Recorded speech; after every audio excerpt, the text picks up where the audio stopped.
Hello fellow lovers of the liminal and the weird, and welcome to another video by Liminal Spaces. This will be a quick one. I just wanted to give you an update of what I was reading, so if you want to read along, you can. So first off, I finished the third book in the Southern Reach trilogy, or the Area X trilogy by Jeff Vandermeer, which is called Acceptance. And I've already recorded my review of that one. And the review itself might be as confusing as my feelings for the book itself. So we'll see what you think about that. I am currently reading, actually listening to on Audible, the fourth book, and that is Absolution. So you can expect to hear about that in the coming weeks. It takes me longer to listen in the car than it does to read the book. So that'll be a couple weeks in coming. I'm also reading The Whisperer in the Dark by H.P. Lovecraft. And the place that I'm getting the story is in the Color Out of Space book, which has different stories.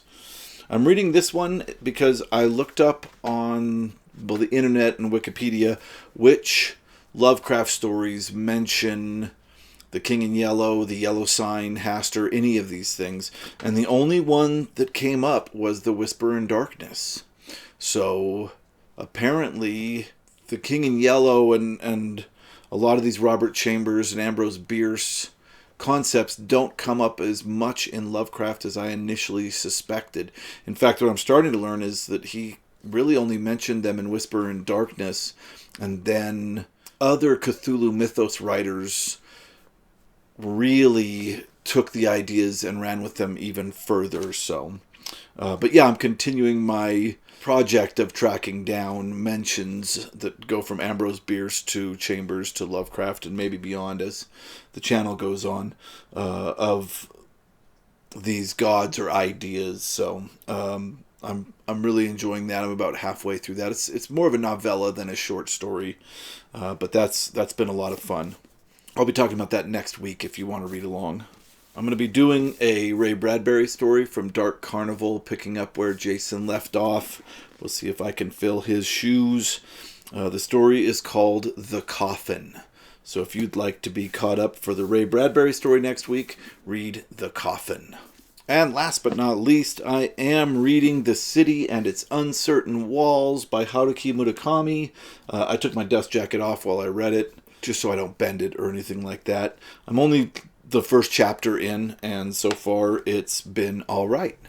It's very obviously the exact same town as the one in Hardboiled Wonderland, the end of the world aspect of that. So that's very interesting. But I've found myself enjoying this book just from the first chapter a little more than I did Killing Commendatore.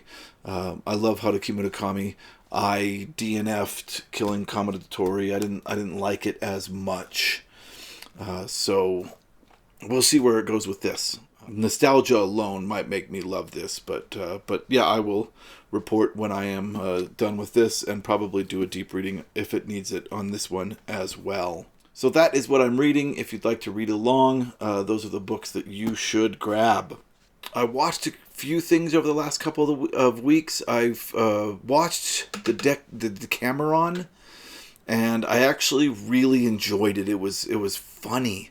I just thought they did a great job. It was a kind of a comedic period piece. I think the humor to me is similar to The Great, which is another period piece that I absolutely enjoyed, just because it had this humor that was incredible. And if I had to rank the two, I'd put The Great over the Decameron, but the Decameron was still a really good time. It wasn't really a retelling of all the tales, although concepts from the tales came into the show, but it is an homage to the tales themselves, in the sense that I think the humor, the kind of body humor, is also really displayed in the Decameron itself, in the book itself. So I think this is an homage to the stories, but also to the type of humor that the book presented. It was really a good time. I liked it a lot more than I expected that I would. In other news, I did open a Patreon for the channel. It's my hope that I can start doing kind of a book club idea where we do read-alongs and discuss the books as we read through them. So those aspects will be on Patreon. I'll be making videos, maybe weekly videos of how much I've read so far, just checking in, talking about aspects of the book there. Nothing really will change here on YouTube. It'll be exactly the same. I'll do a review and a deep read for the books that I do. But yeah, the Patreon, I'm hoping, becomes a community like a book club. I think it'll be a lot of fun. We did get our first Patreon, and I want to thank Danny Dog for being our first Patreon. Thank you very much for subscribing. And if you'd like to support our channel and get in on the ground floor of our community, please go ahead to the Patreon and join us. All right, that's really all I have for this week. I will see you guys next week. Thank you so much for watching.